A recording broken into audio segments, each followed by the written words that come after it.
Welcome to the Following Films podcast. I'm Chris Maynard. Today I'm joined by two special guests from the bold new film Killing Mary Sue.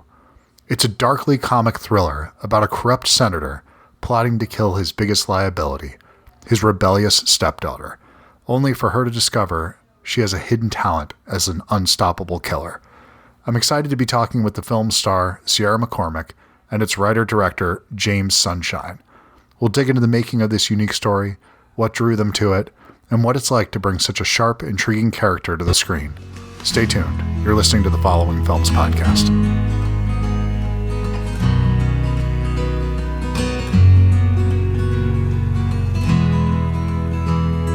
There we go. I'm good. Thank you both for taking the time to do this today. I appreciate it.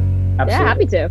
I'm not sure if you remember this or not, Sierra, but I actually have interviewed you before. I had a feeling. I had an inkling. It was several years ago, and it was much to my surprise to see this side of you and this range coming from it.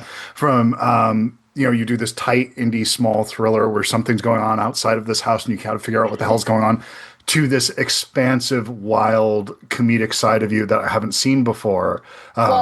There's actually a very interesting tie-in because I'm assuming you're talking about We Need to Do Something, right? Yes. Yeah. So that movie actually has the domino effect of me doing We Need to Do Something is what led me to getting this job and being in Killing Mary Sue. And I think James can explain please, because how that DNA is not obvious. So.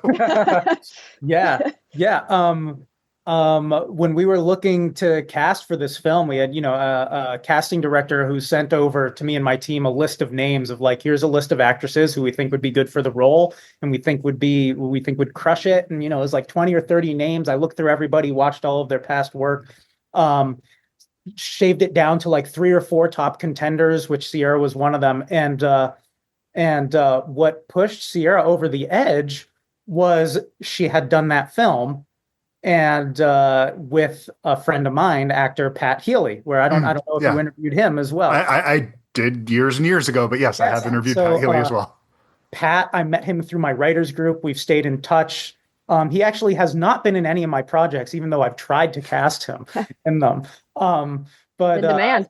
Yeah, he's one of the most talented actors that I know legitimately. And so as soon as I had this short list of actresses and I saw that Sierra had worked with Pat, I reached out to Pat. I said, I saw you guys worked on this film together. How was she?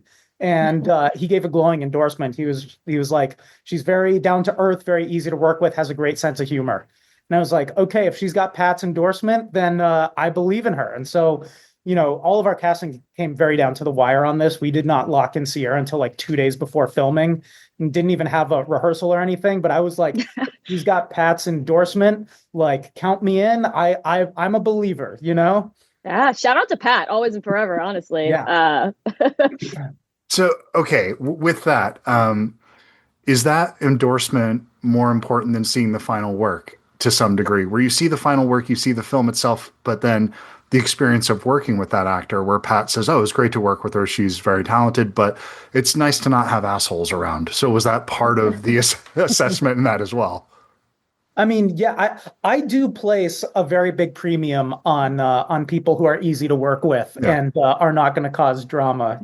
Ideally you find both. You find somebody who's easy to work with and very talented, which I think we did find with Sierra.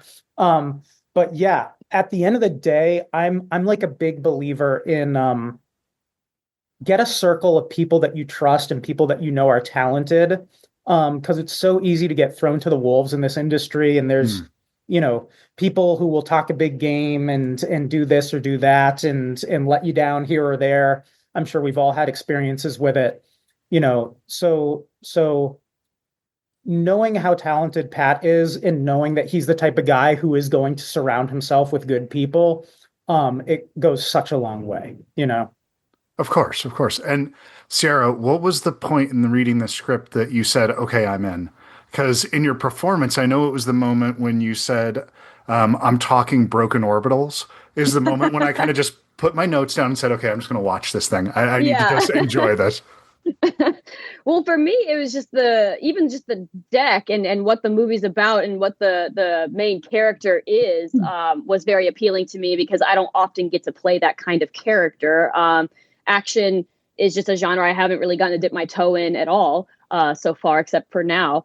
So that was very appealing, and just the nature of the character was very different from stuff that I had done before. And that's really the only criteria I use for choosing projects, is if I get the opportunity to do something that's outside of my wheelhouse and challenges me and is a new sort of character to dive into. So that's always really appealing. But also I hadn't gotten to really flex my comedic side of acting for a very long time. So that was also a fun idea, just because, there are very serious moments in the movie, but prior to doing this film, I've been doing a lot of other stuff where it's just so bleak. You're in the saddest, most depressing, most fearful, sad headspace, and so it's just like, the movie that Pat and I did, I love that movie and I loved the experience, but realistically the shoot was me, Pat, and the other actors being locked in a soundstage and me just weeping for 12 hours straight every day. So it's a very bleak movie. And so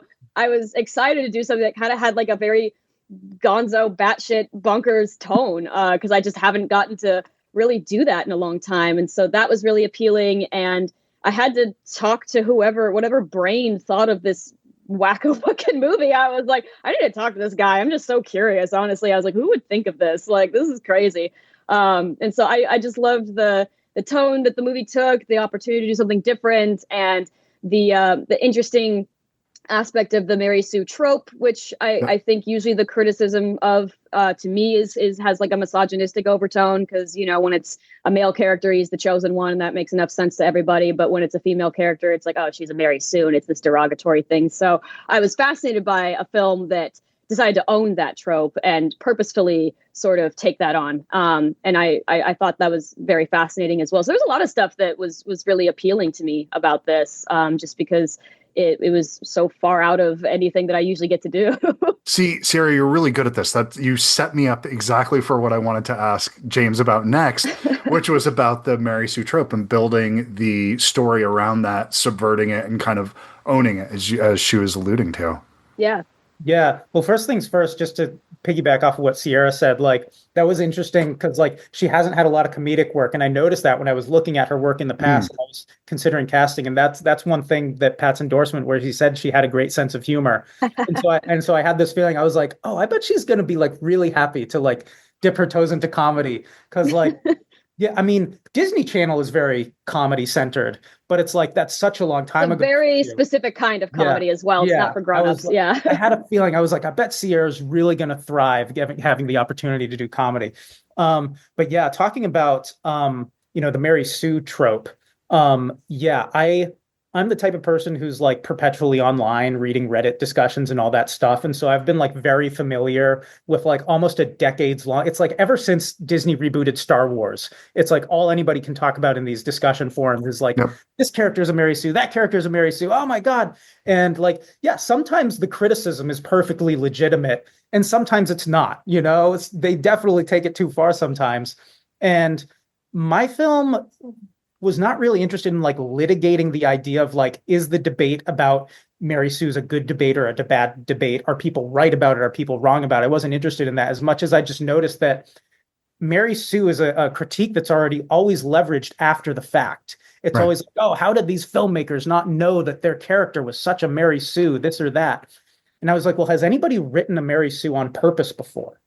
And how much opportunity is there to just have fun with that? It's like ripe for satire when you do it intentionally instead of by accident. And so I just thought of like the most ridiculous plot I could think of is like everybody's trying to kill a literal Mary Sue and they just fail over and over and over again because she's the walking, talking embodiment of the trope. And that's the joke, I've seen some user reviews where people are like, oh, this is just another girl boss movie. Oh, she's such a Mary Sue. And I'm like, yes, that's the point. She's a Mary Sue. We're doing it on purpose, So they hate to see a girl boss winning. They hate to see it. But it's also like they don't even have the wherewithal to know that like, this is also a satire of the idea of a girl boss. Like you're supposed to look at it and go, oh, this is so ridiculous, But it's fun. Yeah. And if you can't watch this and find the fun in it, I feel sorry for you because there's so much fun to be had in this. And if you get that caught up in it I mean, there's what they say 30 stories essentially that are told, and you're basically working within that framework of 30 different stories. Mm. That's it. So having a female character at the center of this, it's one that we're going to eliminate from the few stories that we have to tell. Because it's what you do within those parameters that really matters. It's how you change it, how you put your own spin on it. It's the performances you give to it. Because Sierra, you give this character that's so outlandish and ridiculous such vulnerability, though, because it's such masking and it's so clear right away from the beginning. This is just a broken person that deeply just needs a fucking hug more than anybody probably you've ever seen in the world. This is, sometimes you can say they either got too many hugs, not enough. Yeah, this is definitely someone that just needs some love, and that's it. Yeah, I really appreciate you recognizing that, just because, taking it on, James says that he's a very perpetually online person. I'm very much not, just because I've been publicly online since I was like 14, and I've seen my fair share of horrific things. So I make a point to steer clear of a lot of those spaces.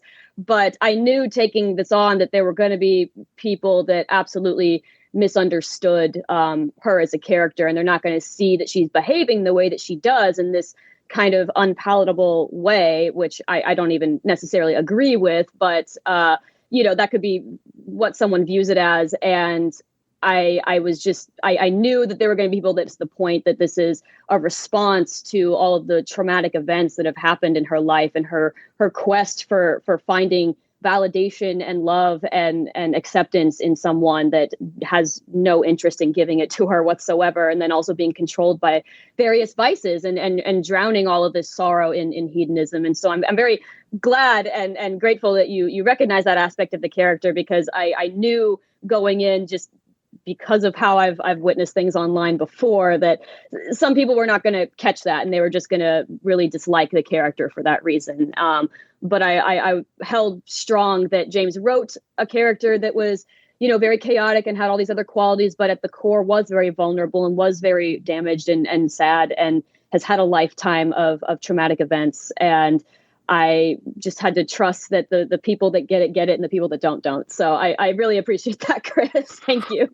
Well, it's a bold film, and it's one of those ones where I think that you're going to end up with very strong reactions one way or the other. I think you're going to have people that are completely on board with this, and people that are going to completely dismiss it. And that means you made something good. You made something that the worst thing a movie can be is like milk toast.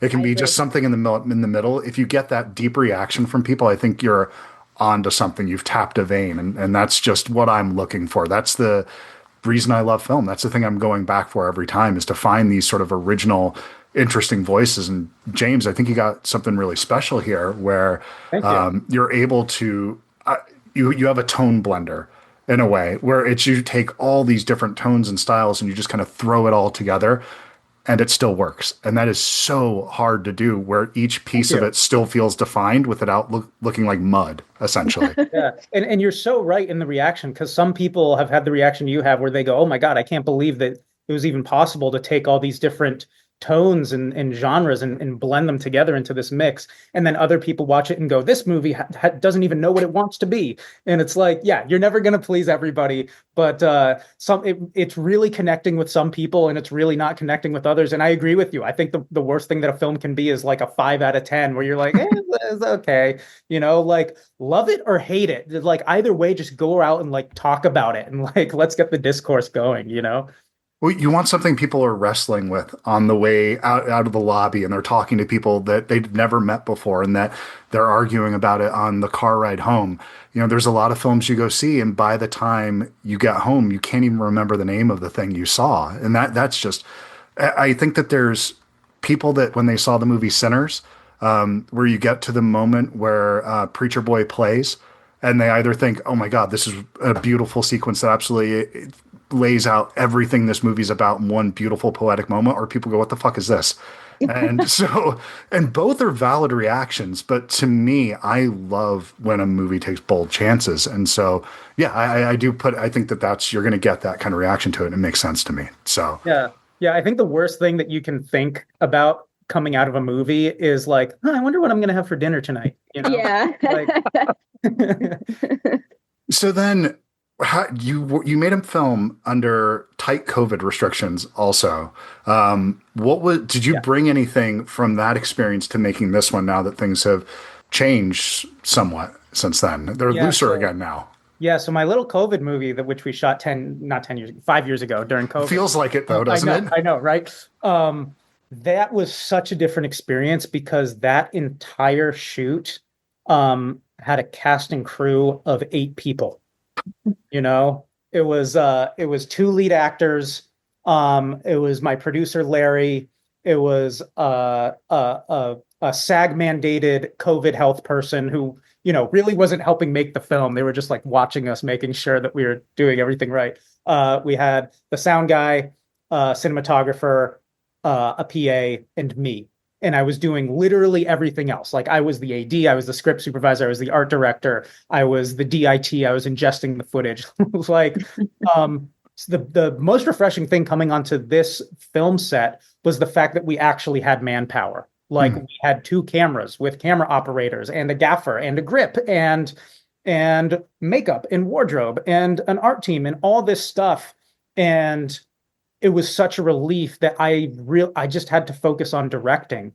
But because I had that experience wearing so many hats, I think it put me in a great perspective, a great position to really understand the perspective of where all these people are coming from and how hard it really is to do all these other jobs. It's tough when you're a filmmaker and you just have no concept of what does it mean that you have to like change out a card in a camera, or what does it mean that you need to like do makeup turnarounds and change the looks of people. And like the fact that I'd been in the trenches, we were in the trenches on this movie, but the fact that I'd been even worse trenches in the past, set me out to see, these limitations that a lot of filmmakers would look at it and go, oh my God, look at all these limitations. Really set me up to look at all of them and go, oh my God, what a blessing that I'm not doing all of this myself, Well, that's more reminiscent to what the films were like that you make when you're in college, that you have a couple of friends going together on a weekend and you stealing shots, you're not getting permits, you're just making something happen for the joy of making it happen. And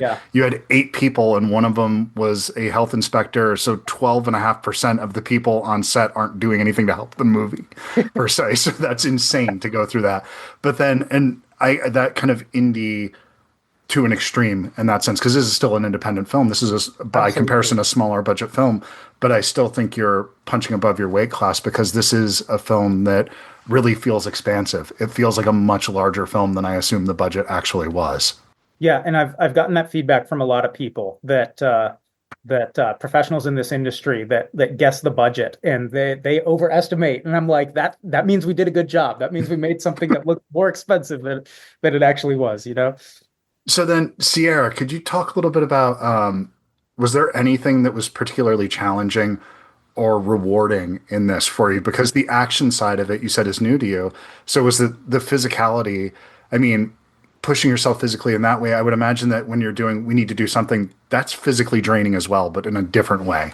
Yes, I would say that's more like emotionally draining. Okay. Whereas this was not nearly like as emotionally draining. But I will say the challenge for me came from just the fast pace of the shoot. I signed on, 2 days before we started filming. So, sure. Prep and rehearsal is a huge part of the process, usually for me. So when I knew that I wasn't really going to get the opportunity, to do that, I was definitely a little anxious just because it's a break from how I usually work.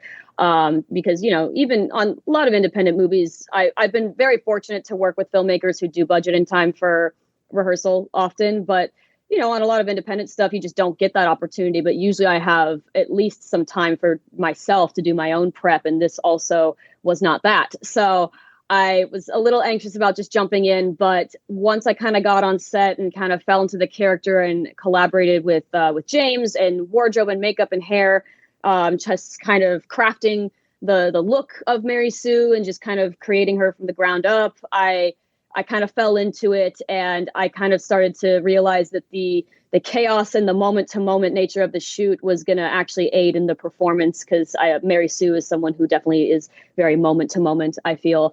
So I kind of just had to lean into the chaos, and I think that kind of helped, actually. And so that's something that I learned, was kind of being able to let go a little bit, and then lean into the chaos, kind of helped me almost in a way. And it was something I also haven't had to do before, a lesson I hadn't really learned before. So that was something really, really interesting that I think I took away from the shoot. And then also the action stuff was definitely new to me, because like I said, I don't really get the opportunity to play this kind of character. So not having time to really get super buff or anything for that was also a challenge. But I also think it works, because you're not supposed to expect Mary Sue to be able to do any of this. So it does make sense that I don't look, super, super cut or anything like that. And all of the incredible stunt sequences where it seems like I can do all these incredible things, all of the credit goes to my incredible stunt double and the wonderful stunt team.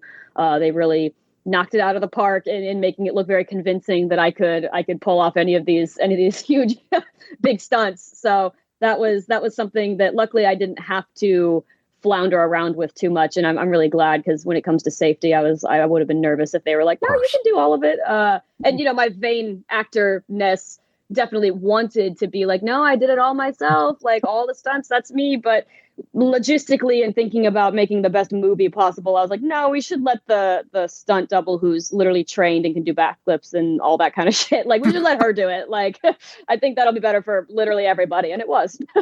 And so, James, with that 2 days in mind, where you didn't have the actor prior, so were you building that into the production schedule, thinking, okay, we need to let this person ramp into this? Or what was the first scene you had her shooting? We just didn't have time for anyone. Okay. So a fun fact about this film is we shot it in June 2023, which, if you know your history, is right before the actors' strike. Yeah. So we shot for 18 days, and I think we wrapped like 2 days before the actors went on strike. We threw this together so quickly. It was one of those things where we were in like a soft development pre-production kind of in the beginning of the year.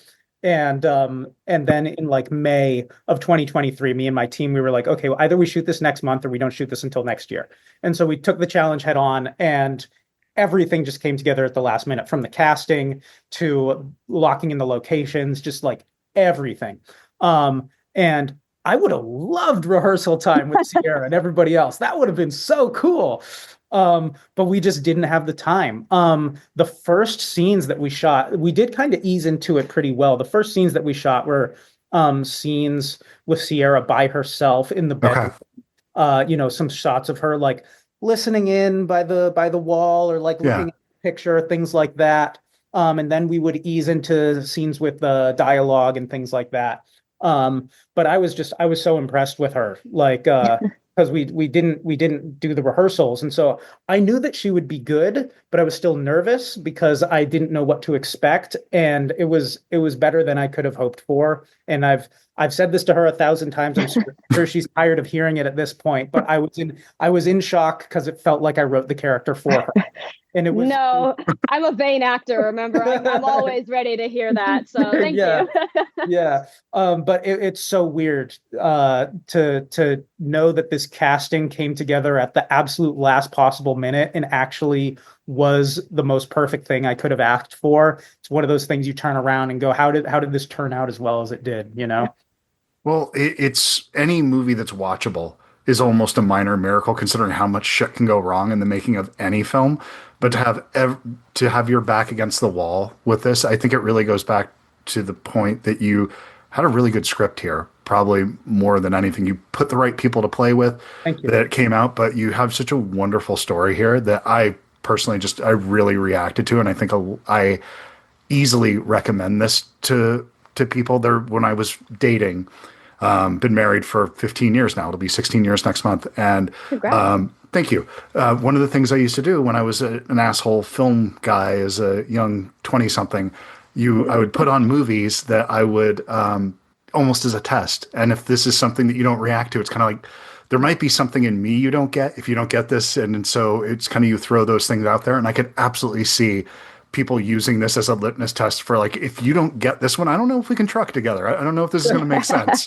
I can relate to that so hard. I've got films. I've got films that are litmus tests. Okay, what is Me your too. litmus test? Oh, fantastic. Okay, let's go around James, the you room. go first.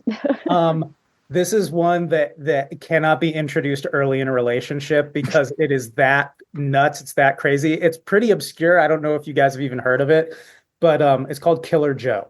Of course. I own it. Okay. Yeah, that's Yeah. the William Friedkin movie. Yeah, Come on. I was like, Bill Friedkin movie? Come on, James. What are you talking about? That What are you talking that to? is a little slice into my like demented head, It's great. you know? And if a girl can watch that and have a good time and not like run away screaming, then I know we're good. And it's like come on, if we can all sit here and say like Halloween is a great movie and it's a movie about Sure. like a masked killer like carving up people, and like we all have the understanding to know like, okay, you can enjoy Halloween, that doesn't mean that you're a demented crazy person, you know.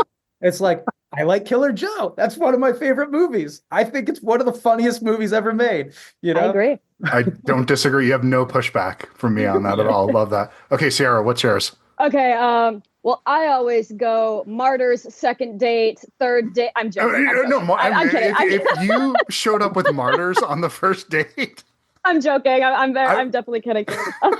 A Serbian film. On date 3. No, it has to at least be like good. I think that movie's just shocking for no reason. But no, I'm kidding.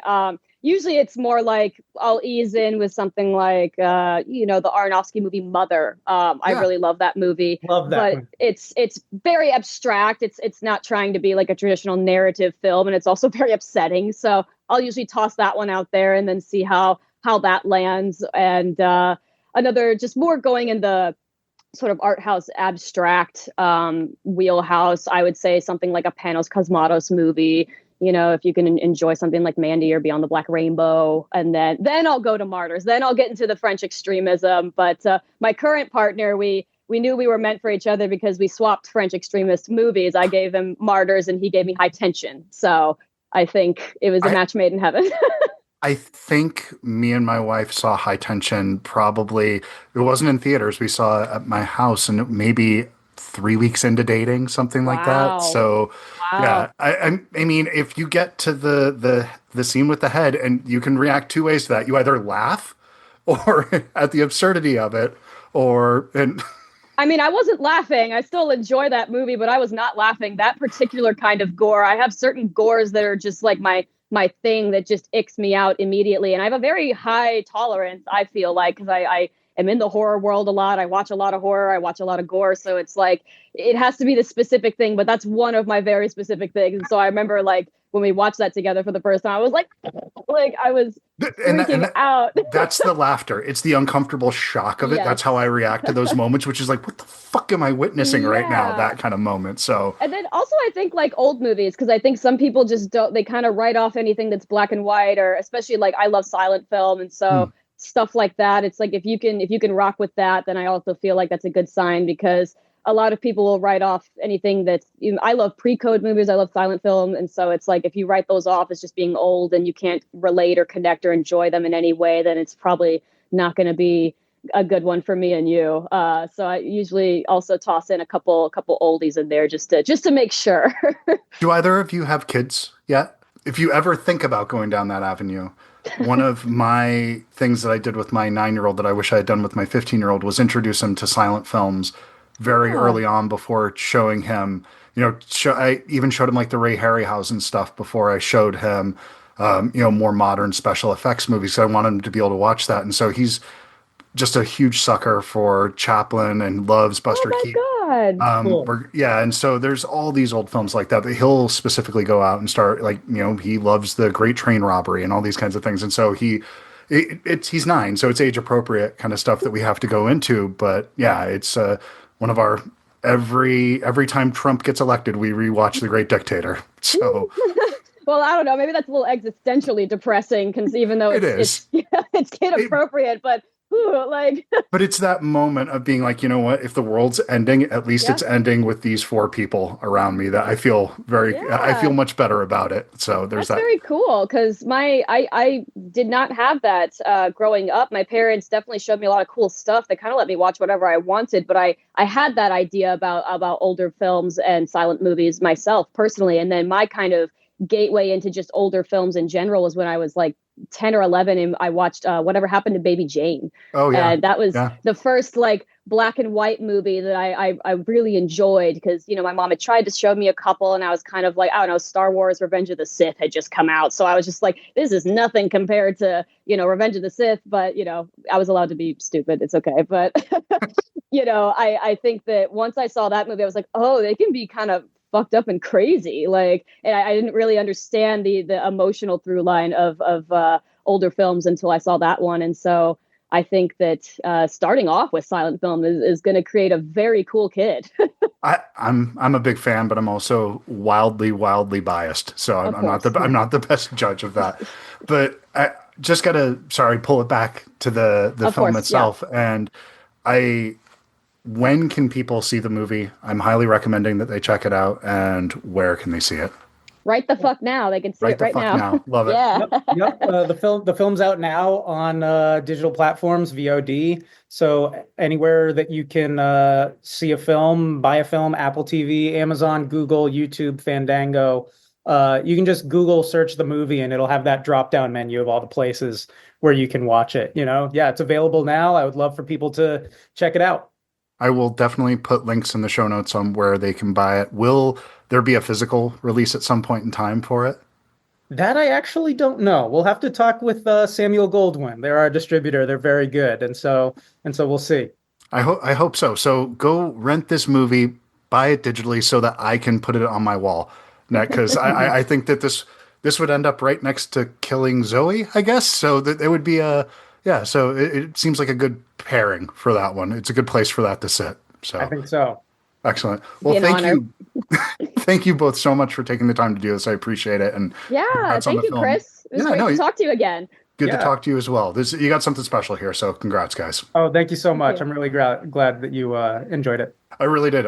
Any time you can take the the endless wiener jokes in here. I am such a child, and that you can put hard on next to wiener in headlines. I will find that. I'm sure I missed at least 10 of them, but every time I saw it, I giggled. So I'm a big fan. That's the idea. Thank you, guys. Have a good one. Thank you. Bye-bye. Thank you.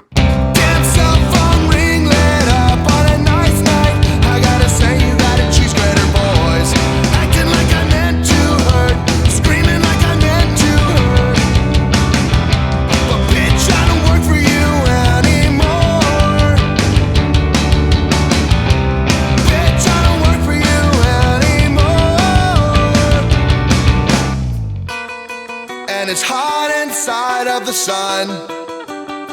I could put you there. And it's hot inside of the sun. I would put you there.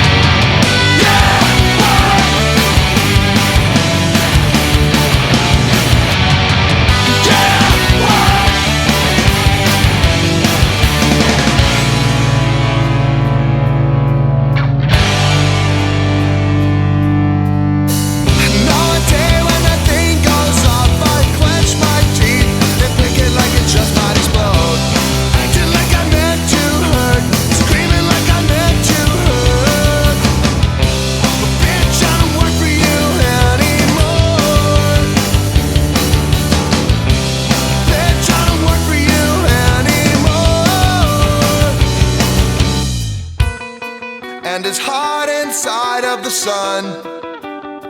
I would put you there. And it's hot inside of the sun.